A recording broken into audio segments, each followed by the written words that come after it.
Hello everyone, welcome back to Edu Study X. स्वागत है आपका एनटीपीसी फेज़ 4 यानी कि 16 फेब की शिफ्ट 2 की एनालिसिस में। 16 फेब शिफ्ट 2 की एनालिसिस हम डिस्कस करेंगे कि आज के पेपर का लेवल क्या रहा, क्या एवरेज अटेम्प्ट रहा और किस तरह के क्वेश्चन आपको देखने को मिले, जैसे कि हम रोज़ डिस्कस करते हैं। तो सबसे पहले बात कर लेते हैं आज के एग्ज़ाम की। तो आज हम देखिएगा मैथ्स का लेवल, रीजनिंग का लेवल और ये रहा भैया हमारा जीएस, इसको तो अलग ही लिख देते हैं। तो जब मैथ्स की हम बात करेंगे तो मैथ्स का लेवल आपका मान लीजिए 20% अप था। रीजनिंग का लेवल आपका 18% अप था। और अगर जीएस की बात कर लेना तो जीएस भैया रहा आपका 25% अप। तो जो फेज़ 4 है ना, उसमें जीएस आपकी बहुत ज़्यादा डिफिकल्ट आ रही है, अच्छी खासी टफ आ रही है। इसीलिए जो आपका एवरेज अटैम्प्ट है वो गिर करके हो गया है आपका 62 to 65। इतने ही एवरेज अटैम्प्ट्स आपके हो पा रहे हैं। तो अब हमें क्या करना है, जैसे कि हम फेज़ 2 में हमने टारगेट लिया था कि हम 80+ अटैम्प्ट करेंगे, तो यहाँ पे हमें 70+ रखना है।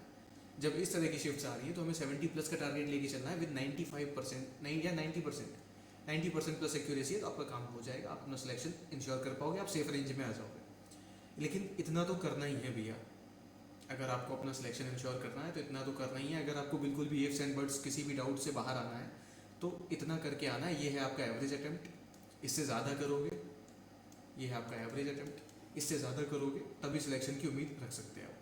चलिए हम देख लेते हैं किस तरह के क्वेश्चंस आए। और जीएस का लेवल मैं इतना बता रहा हूँ तो क्यों बता रहा हूँ, डिस्कस करते हैं अपने questions.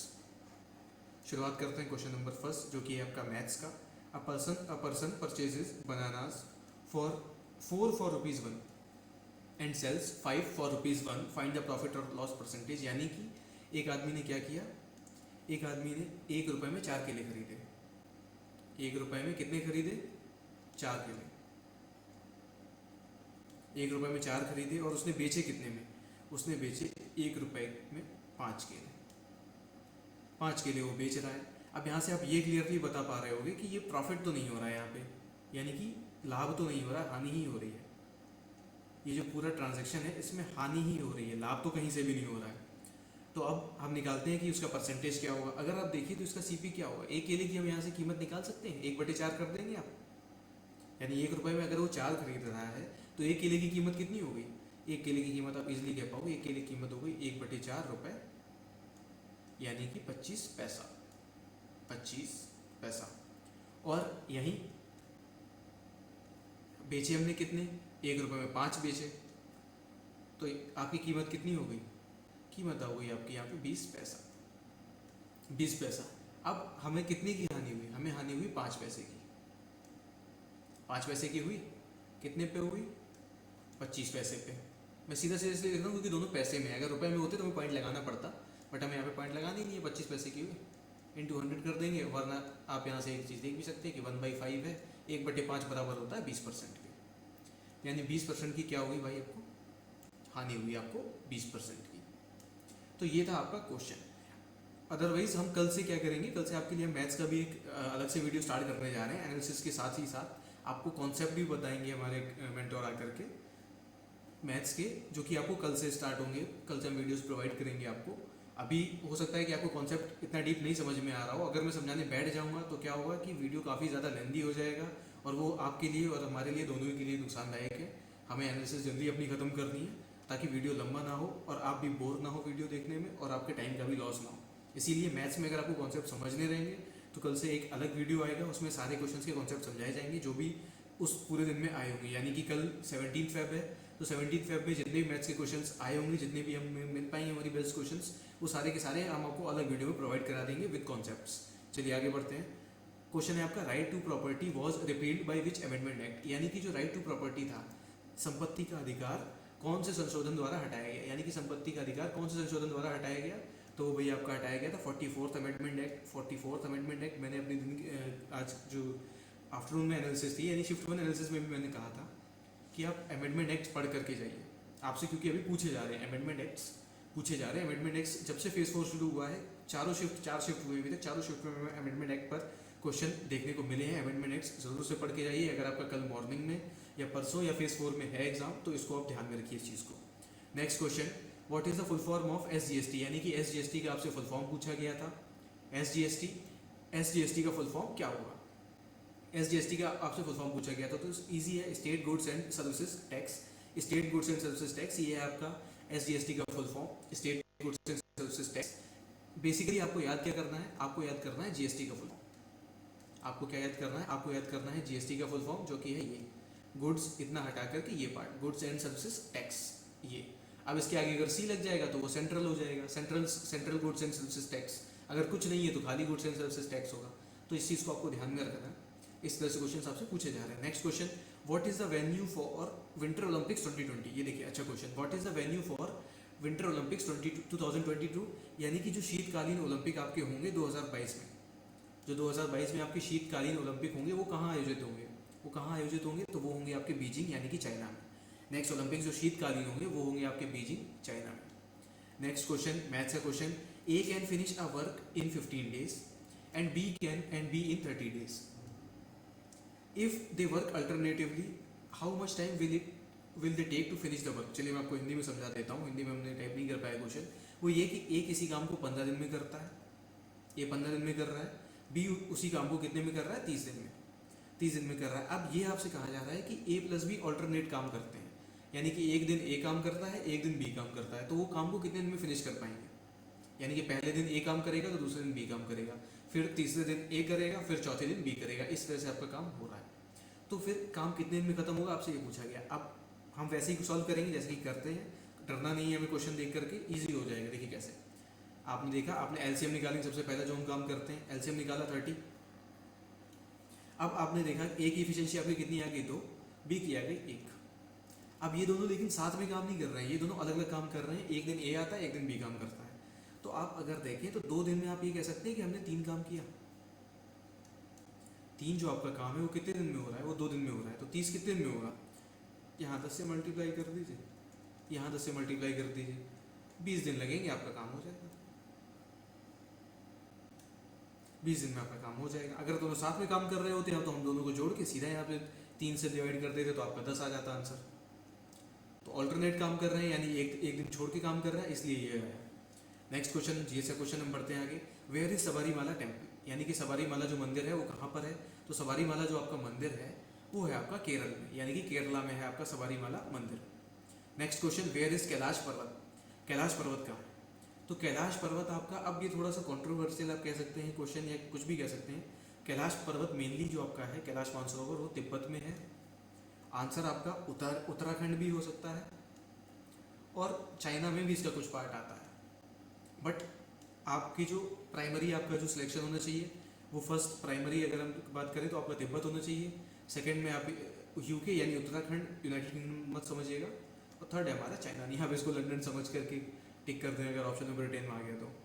Next question, which is India's largest bank, यानी इंडिया का सबसे बड़ा बैंक कौन सा है। इंडिया का, भारत का सबसे बड़ा बैंक कौन सा है। तो भारत का सबसे बड़ा बैंक है आपका state bank of India, state bank of India. Next question, what is the scientific name of mango, what is the scientific name of mango, यानी कि आम का वैज्ञानिक नाम आपसे पूछा गया था। तो आम का वैज्ञानिक नाम है आपका मैंगीफेरा इंडिका। और एक चीज़ साथ ही साथ मैं आपको बता दूं कि ये क्वेश्चन आपका रिपीटेड है, ये क्वेश्चन आपका रिपीटेड क्वेश्चन है। ये क्वेश्चन आपसे पिछली शिफ्ट्स में पूछा जा चुका है। आम का आपसे पूछा गया था साइंटिफिक नेम। अब इसीलिए हम आपको क्या कराते हैं ना, हमारे टेलीग्राम चैनल पर आपको क्या करते हैं, ये सारे क्वेश्चन क्विज फॉर्म में मिलते रहते हैं। क्विज फॉर्म में हमारी टीम प्रेडिक्ट करती है कि अगर ऐसा क्वेश्चन आया है तो फ्यूचर में क्या क्वेश्चन आ सकता है। उस बेस पे हम क्विज आपके लिए लेकर के आते हैं। क्विज आप वीडियो तो देख लेते हैं, आप एनालिसिस वीडियो देखते हैं, उनको पढ़ते हैं, लेकिन फिर आप भूल जाते हैं। पीडीएफ भी आप पढ़ करके भूल जाते हैं, बट आप क्विज अटेम्प्ट करेंगे ना तो आपके माइंड में एक बार आप अटेम्प्ट करेंगे, सोचेंगे, उस पर थोड़ा सा टाइम देंगे उस चीज़ को, तो आपके माइंड में वो स्टोर हो जाएगी। इसीलिए आप हमारे टेलीग्राम पर आएँ और क्विज के फॉर्म में अटेम्प्ट करें अगर आपका फेज़ 4 या फेज़ 5 में एग्जाम है तो। नेक्स्ट क्वेश्चन, वेयर आर, जैसे कि अब ऐसे क्वेश्चन आ रहे हैं ना, रिपीट हो रहे हैं, तो आपको बेनिफिट हो सकता है मे भी कोई क्वेश्चन रिपीट हो जाए, आपको मिल जाए, उससे रिलेटेड कुछ भी मिल जाए तो आपका बेनिफिट हो जाएगा। Next question, where are cinchona trees found in India, यानी कि जो सिंकोना ट्रीज हैं वो भारत में कहाँ पाए जाते हैं। सिंकोना वृक्ष भारत में कहाँ पाए जाते हैं। ये कुछ फॉर्मेटिंग में गड़बड़ हो गई है हमारी, आप समझ जाइएगा कि सिंकोना जो वृक्ष है वो भारत में कहाँ पाए जाते हैं। तो वो आपके पाए जाते हैं तमिलनाडु में नीलगिरी और अन्नामलाई, नीलगिरी और अन्नामलाई में, और पश्चिम बंगाल वेस्ट बंगाल में पाए जाते हैं। यही हमने इंग्लिश में लिख रखा है, तमिलनाडु, नीलगिरी एंड अन्नामलाई और वेस्ट बंगाल। अगर आपसे ऑप्शन में दोनों अगर आपको दिए हैं तो आपको ऑप्शन में अगर सपोज दैट तमिलनाडु और वेस्ट बंगाल दोनों हैं, तो आप तमिलनाडु टिक करके आएंगे। आगे बढ़ते हैं। Who was the chief minister to unfurl, who was the first chief minister to unfurl tricolour flag after independence, यानी स्वतंत्रता के बाद सर्वप्रथम कौन से मुख्यमंत्री ने तिरंगा फहराया। आफ्टर इंडिपेंडेंस यानी स्वतंत्रता के बाद आपसे पूछा गया है, तो वो थे आपके करुणानिधि, और वो आपके कहाँ के सीएम थे, तो सीएम थे आपके तमिलनाडु में। अगर आपसे पूछा जाए कहाँ के थे, तो वो थे आपके तमिलनाडु में। सीएम से भी रिलेटेड क्वेश्चंस फेज 4 में आपसे पूछे गए। सीएम से रिलेटेड काफ़ी सारे क्वेश्चंस आए फेज 4 में, और मैं कहूँगा हर शिफ्ट में 4 शिफ्ट में एक नए क्वेश्चन तो आया ही है सीएम से रिलेटेड। तो ये भी आपका इंपॉर्टेंट टॉपिक बन जाता है फेज 4 के लिए। फेज 4 के लिए तो आप अगर फेज 4 में एग्जाम है, तो आप इस सबको ज़रूर से पढ़ करके जाएं, जो भी हम डिस्कस कर रहे हैं। और हम जैसे कि हमेशा मैं अपने हर वीडियो में कहता आ रहा हूँ, इसको मैं जो एनटीपीसी का जो पैटर्न आ रहा है उसको देखकर मैं ये कह सकता हूँ कि जो इंटरनेशनल ऑर्गेनाइजेशंस है, जैसे कि आपकी यूएनओ है, आईएलओ है, इस टाइप की ऑर्गेनाइजेशंस और इंडियन ऑर्गेनाइजेशंस, जैसे कि शिफ्ट 1 में हमने देखा कि आपका क्वेश्चन आया था नाबार्ड से, क्वेश्चन आया था नाबार्ड से आया था। इस टाइप के क्वेश्चंस आपसे इंडियन ऑर्गेनाइजेशंस और इंटरनेशनल ऑर्गेनाइजेशंस दोनों से पूछे जा रहे हैं। आपको इनका फाउंडेशन ईयर यानी इनकी स्थापना कब हुई, और हेडक्वार्टर्स प्रेजेंट में सेक्रेटरी जनरल या गवर्नर जनरल, जो भी सेक्रेटरी जनरल जो भी हैं वो पता करके जाना है। हेड अध्यक्ष जो कुछ भी है सब इनके बारे में आपको पढ़ के ज़रूर से जाना है, क्योंकि ये काफ़ी ज़्यादा हॉट टॉपिक है और इससे क्वेश्चन आ ही रहे। आगे बढ़ते हैं। मैथ्स का क्वेश्चन कि आपको दिया है 10x plus cot x equal to 6 दिया है, और आपसे पूछा गया है 10 square x plus cot square x. अब इसमें आपको ना कंफ्यूज किया गया है। ये क्वेश्चन एक्चुअली ट्रिग्नोमेट्री का नहीं है, ये क्वेश्चन है आपका अलजेब्रा का। वो कैसे कि हम इसको मान लेते हैं 10x को हम मान लेते हैं y, 10x y हो गया, तो कॉट एक्स को हम 1/y कह सकते हैं कि नहीं। तो आपको दिया हुआ है y plus 1/y is equal to 6। आपसे पूछा गया है y square plus 1/y square की वैल्यू आपसे पूछी गई है। अब आप इजीली इसको सॉल्व कर पाओगे, अब अदरवाइज आप उलझे रहते हैं इसमें साइन कॉस करने में। अब हम क्या करेंगे, वाई फॉर्मूला जैसे कि हम पिछली से एक एनालिसिस में हमने पिछली में डिस्कस किया था कि अगर आपको x प्लस 1/x गिवन है, ठीक है, कुछ भी a गिवन है सपोज दैट, तो आपका x square plus 1/x square की वैल्यू होती है a square minus 2, a square minus 2 ये होती है। ये फॉर्मूला अगर आपको नहीं पता है तो आप नोट कर लीजिएगा और परेशान मत होइए। कल से हम आपके लिए कॉन्सेप्ट वीडियोस ला रहे हैं, और कॉन्सेप्ट वीडियोस हमने पहले आपके लिए एनटीपीसी के लिए अवेलेबल कराए भी हुए अपने चैनल पे, आप वहाँ से भी काफ़ी सारी चीज़ें सीख सकते हैं। चलिए हम क्वेश्चन सॉल्व करते हैं। पहले तो x square plus 1/x square equal to a square minus 2, ठीक है। अब यहाँ पर 6 दिए हमको, x plus 1/y plus 1/y दे रखा है 6, तो अब अगर हमें ये निकालना है तो हम क्या कर देंगे, 6 का स्क्वायर 36, 36 माइनस 2 दैट इज 34। ये हो गया आपका आंसर, इजी, कुछ नहीं करना।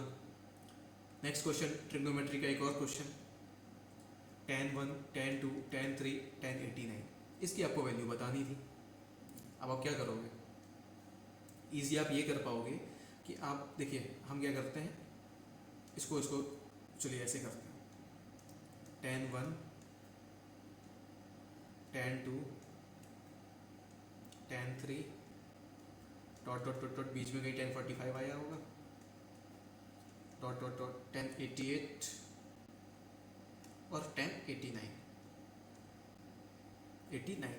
अब अगर आप यहाँ पर ये चीज़ देखो, चलिए मैं इसको हाँ कर लेता हूँ, हाँ ठीक है। अब आप यहाँ ये चीज़ देखो कि आप tan 1 को क्या लिख सकते हो, क्या हम इसको ये लिख सकते हैं tan 90 डिग्री माइनस 89 डिग्री, क्या ये लिख सकते हैं, क्या आप tan 2 को ये लिख सकते हो tan 90 डिग्री माइनस 88 डिग्री, क्या भी लिख सकते हो। और बाकी का जो हमारा है वो आप ऐसे चलने दीजिए, tan 88 इंटू tan 89। अभी आपने इसको ऐसे लिख लिया। अब जब यहाँ पर 90 है तो 10, और ये फर्स्ट क्वाड्रेंट है तो 10 पॉजिटिव रहेगा, और यहाँ पर 90 है तो हम चेंज 10 किस में चेंज हो जाएगा, 10 चेंज हो जाएगा कॉट में।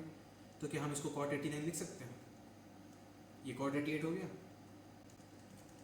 अब आप आगे, ये आगे बढ़ती जाएगी ऐसी सीरीज, यहाँ पर आएगा हमारा 1088, 1089।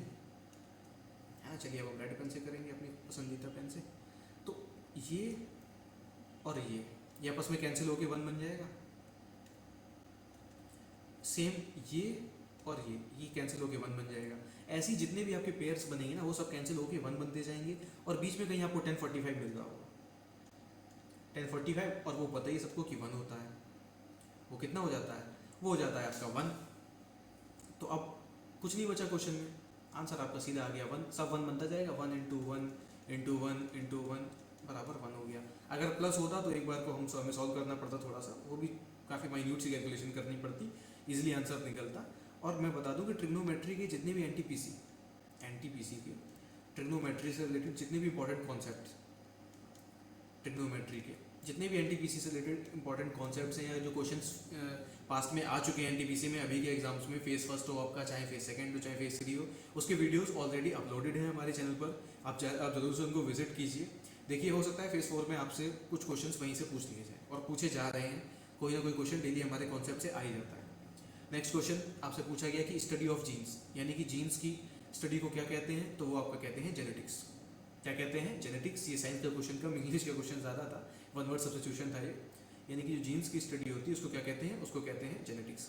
Next question, which of the following is not a commercial bank, यानी कि इसमें आपसे पूछा गया था कि इसमें से कौन सा एक कॉमर्शियल बैंक नहीं है। तो अब वो आपका डिपेंड करता है क्वेश्चंस पे कि ऑप्शंस क्या गिवन है, उस पर डिपेंड करेगा। नेक्स्ट क्वेश्चन चलिए 44। हाँ, ये मैंने इसलिए यहाँ पर अलग से लिखवाया क्योंकि आपको जैसे मैंने बताया ना, अमेंडमेंट एक्ट पढ़ करके जाने हैं, तो आप इन सबको पढ़ करके जाइएगा। आपका जो कॉन्स्टिट्यूशनल अमेंडमेंट 69 है, 42 है, 86 है, 100 है और 104 है। शायद 69 आपसे पूछा भी गया था आज शिफ्ट 1 में, बाकी की आप ज़रूर से पढ़ करके जाइए, आपके लिए काफ़ी इंपॉर्टेंट है। क्यों? क्योंकि शिफ्ट में रोज़ एक अमेंडमेंट एक्ट पूछा जा रहा है। आगे बढ़ते हैं, which one is not a part of MS office. देखिए, मैंने आपको कहा था ना, मैंने आपको आफ्टरनून शिफ्ट्स में कहा था, मैंने बताया भी था कि आप कंप्यूटर से रिलेटेड सारी इंफॉर्मेशन गैदर करके जाएंगे। कंप्यूटर के फुल फॉर्म्स फिर से बता देता हूँ मैं, फुल फॉर्म्स और भी जो भी कंप्यूटर से रिलेटेड नॉलेज है या जो भी कंप्यूटर से रिलेटेड इन्फॉर्मेशन है, आप उसको गैदर करके जाएंगे। क्यों? क्योंकि अभी आपसे पूछा गया था, एक दिन क्वेश्चन आया था कि ओएस, आपको ओएस दिए हुए थे, विंडोज़ दिया था, मैक दिया था, लिनक्स दिया था, इसमें से आपको बताना था कौन सा ऑपरेटिंग सिस्टम नहीं है। वहाँ पर आपको माइक्रोसॉफ्ट ऑफिस दिया हुआ था, माइक्रोसॉफ्ट ऑफिस जो कि एक सॉफ्टवेयर होता है ना।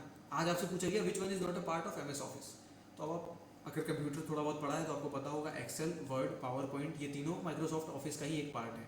माइक्रोसॉफ्ट ऑफिस के अंदर ही एक्सेल आता है, वर्ड आता है और पावर पॉइंट आता है। एडोब रीडर एक सेपरेट चीज़ है जिसको कि आप पीडीएफ, जिससे कि आप पीडीएफ एडिट करते हैं या रीड करते हैं, ये पीडीएफ के लिए होता है। और हाँ, आपसे पीडीएफ का फुल फॉर्म भी पूछा जा चुका है, पोर्टेबल डॉक्यूमेंट फॉर्मेट, ध्यान रखिएगा इन सब चीज़ों को। इसलिए आप जो मैं बता रहा हूँ ना कंप्यूटर के क्वेश्चंस, उनको आप जरूर से पढ़ करके जाइए। अगर जो आपकी स्टैटिक जीके है उसको तो आप रखिए ही स्ट्रॉन्ग साइड में, मैं जो आपको बताता चल रहा हूँ, अगर आपका एग्जाम है तो उनको ज़रूर पढ़ करके जाइए, तभी आपके लिए जो हमारा एनालिसिस बनाना आपके लिए यूज़फुल हो पाएगा और हमारे लिए भी काफ़ी यूज़फुल, हमारा सार्थक हो जाएगा एनालिसिस बनाना। अगर आप कि कोई भी क्वेश्चंस आप कर पा रहे हो, आपको यहाँ से 1-2 क्वेश्चंस मिल पा रहे हैं। नेक्स्ट क्वेश्चन, मैथ्स का question, speed of train is 60 kilometre, यानी कि ट्रेन की स्पीड आपकी दी है 60 kilometre per hour, how long will it take to cover 9/5 kilometre, यानी कि 9/5 किलोमीटर चलने में उसको कितना टाइम लगेगा अगर उसकी गति है वो है 60 किलोमीटर प्रति घंटा। तो स्पीड आपकी कितनी है? स्पीड है 60 किलोमीटर पर आवर, और जो आपका डिस्टेंस है 9/5 किलोमीटर। 9/5 किलोमीटर। अब यहाँ पर यूनिट सेम है तो हमें यूनिट में कोई छेड़छाड़ नहीं करनी है, हम सीधा अपना फॉर्मूला लगा देंगे। टाइम का फॉर्मूला क्या होता है? टाइम का फॉर्मूला होता है डिस्टेंस अपॉन स्पीड। जिसको ना पता हो भाई नोट कर लेना, वैसे तो पता ही होगा सबको। डिस्टेंस है हमारा 9/5, सॉरी इसको हम ठीक कर लेते हैं। डिस्टेंस है हमारा 9/5। अब स्पीड आपकी कितनी है? स्पीड है आपकी 60 किलोमीटर, यानी कि यहाँ पर आप कर देंगे 60। अब आप कर दीजिए डिवाइड, 3 से इसको काट दीजिए, 3 3 9 20, 3/100 घंटे। ये आपका घंटे में आंसर आया। अब आपको ऑप्शन देख लेना, अगर ऑप्शन आपका दे रखा है सपोज दैट मिनट में दे रखा है तो आप क्या करेंगे 3 × 60 अपॉन 100, ये आपका आंसर हो जाएगा 18/10 यानी कि 1.8 मिनट्स। और अगर आपका ऑप्शन मतलब कि जो भी आपको मिनट में दे रखा है, सेकंड में दे रखा है, तो आप फर्दर उसको कन्वर्ट कर सकते हैं, आंसर आपका ऐसे निकल आएगा। अभी बढ़ते हैं, who is the present coach of Indian football team, यानी कि जो इंडियन फुटबॉल टीम है उसका प्रेजेंट कोच कौन है? तो उसके प्रेजेंट कोच हैं आपके इगोर स्टीमैक। इगोर स्टीमैक हैं आपके इंडियन फुटबॉल टीम के प्रेजेंट कोच। इसीलिए मैं कह रहा था कि जीएस का लेवल बढ़ गया है। What is the common name of baking soda? Science का क्वेश्चन। यानी बेकिंग सोडा का कॉमन कॉमन नेम आपसे पूछा गया तो सबको पता होगा, 10th में पढ़ते हैं। कॉमन नेम क्या है? Sodium bicarbonate. केमिकल फॉर्मूला आपका होता है NaHCO3। अक्सर लोग कंफ्यूज होते हैं बेकिंग सोडा और वॉशिंग सोडा में, तो वॉशिंग सोडा होता है आपका Na2CO3.10H2O। जरूर से आप याद करके जाइए, तभी हमने लिखा भी है मसलन। एक क्वेश्चन आपसे पूछा गया था जो आपके पावर प्लांट्स हैं, पावर प्लांट्स में कुछ मैचिंग फॉर्म में दे रखा था, उस तरह का एक क्वेश्चन आपका आया था, ये हम करा ही चुके हैं। हाँ, आपको जैसे कि GDP, GNP, LNP, GST, CGST, IGST, ये जितने भी हैं इनके फुल फॉर्म आप याद करके जाइएगा, क्योंकि SGST से एक फुल फॉर्म आया है। इस बेस पे हम आपसे कह रहे हैं कि आप इन सबको पढ़ करके जाइएगा, हो सकता है आपसे ये पूछ लिया जाए। Next question, which state has the highest forest reserve area in India as per 2019 data, यानी कि कौन सा ऐसा स्टेट है जिसका हाईएस्ट फॉरेस्ट रिजर्व एरिया है 2019 के डेटा के अकॉर्डिंग, यानी कि वहाँ पे वन संरक्षित क्षेत्र सबसे ज़्यादा है, तो वो है आपका मध्य प्रदेश। अच्छा, मध्य प्रदेश को आप पढ़ करके जाइएगा, मध्य प्रदेश से रिलेटेड फैक्ट्स आप पढ़ करके जाइएगा। वो इस वजह से क्योंकि मध्य प्रदेश से रिलेटेड ना क्वेश्चंस आए हैं, वो ऐसे कि आपसे इंडायरेक्टली पूछा गया था कि जो क्लीनेस्ट कैपिटल 4 बार लगातार कौन रही है, तो वो थी आपकी भोपाल। ये भी आपका एक क्वेश्चन मध्य प्रदेश से ही आया था, तो आप मध्य प्रदेश को एक बार से देख करके जाइएगा, मध्य प्रदेश से रिलेटेड जो भी है वो पढ़ करके जाइएगा, क्योंकि हमने यहाँ पर एक और क्वेश्चन देखा है, तो आपके लिए हेल्पफुल रहेगा। Next question, which of the following is medium of mineral through out the body, यानी कि जो बॉडी होती है ना उसमें मिनरल पहुँचाने का काम कौन करता है, वो है आपका प्लाज्मा। क्या? प्लाज्मा या ब्लड भी आप कह सकते हो। और स्टडी ऑफ ब्लड को क्या कहते हैं? हेमेटोलॉजी। स्टडी ऑफ ब्लड को कहते हैं हेमेटोलॉजी, यानी कि जो रक्त की, सॉरी मुझे हिंदी नहीं पता है इसकी, तो स्टडी ऑफ ब्लड यानी कि जो भी रक्त के बारे में हम पढ़ाई करते हैं उसको हेमेटोलॉजी कहते हैं, या रक्त का विज्ञान ऐसा कुछ कह सकते हो। नेक्स्ट क्वेश्चन आपसे पूछा गया था IUPAC। देखिए अब IUPAC पूछा जा रहा है हमसे, IUPAC मॉर्निंग शिफ्ट में भी IUPAC से रिलेटेड ही क्वेश्चन आया था। IUPAC आपसे पूछा गया था ग्लिसरॉल का, तो ग्लिसरॉल का IUPAC होता है प्रोपेन 1,2,3 ट्राईऑल, जो कि बहुत सारे लोगों को नहीं पता होगा, इसीलिए इस पर आप नज़र मार के जाइएगा ज़रूर। अगर आपका हाल ही में एग्ज़ाम है, कल है, मॉर्निंग में, इवनिंग में, किसी भी शिफ्ट में ज़रूर पढ़ते हैं। IUPAC का अगर आपसे फुल फॉर्म पूछा जाए कि IUPAC का फुल फॉर्म क्या होता है, तो वो आपका होता है international union of pre and applied chemistry. Pre and applied chemistry. IUPAC names और कॉमन नेम्स ये आपके दोनों अलग अलग होते हैं, इसका ध्यान रखिएगा। नेक्स्ट क्वेश्चन इजी क्वेश्चन था, where is Jog waterfall located, यानी कि जो आपका जॉग वाटरफॉल है वो कहाँ पर है, तो वो है आपका कर्नाटका, श्रावस्ती नदी। और जो आपसे नेक्स्ट क्वेश्चन पूछा गया कि सॉरी हाँ, हमने आपके लिए इंपॉर्टेंट फैक्ट्स है कि आप दूध सागर के बारे में पढ़ करके जाइएगा, और धुआंधार फॉल वाटरफॉल ये दोनों कहाँ हैं, तो मैं आपकी जानकारी के लिए बता दूँ, दूध सागर है आपका गोवा में, गोवा, और धुआंधार है आपका मध्य प्रदेश, अगेन MP, इसीलिए हमने लिखा है क्योंकि MP से रिलेटेड क्वेश्चंस आ रहे हैं, MP, और ये है आपका गोवा। नेक्स्ट क्वेश्चन आपसे पूछा गया what is the full form of read, यानी कि रीड का फुल फॉर्म क्या है, rural energy enterprise development. Read का फुल फॉर्म क्या हो जाएगा, rural energy enterprise development. Next question आपसे पूछा गया आकाश मिसाइल की रेंज पूछी गई आपसे, यानी कि आकाश मिसाइल की रेंज क्या है, वो है 30 किलोमीटर। चंद्रयान और सारे क्वेश्चन इसरो से हमें देखने को नहीं मिले इस शिफ्ट में। Next question, what is the name of first Indian women to fly a fighter plane, यानी कि कौन सी ऐसी प्रथम महिला है जिन्होंने फाइटर प्लेन उड़ाया, तो वो है आपकी शिवांगी सिंह। इंडियन एयरफोर्स ने हाल ही में महिलाओं को as a fighter pilots commission करना शुरू किया है, इनके बारे में पढ़ के जाइएगा, आप सभी को पता होगा, नहीं पता है तो पढ़िएगा।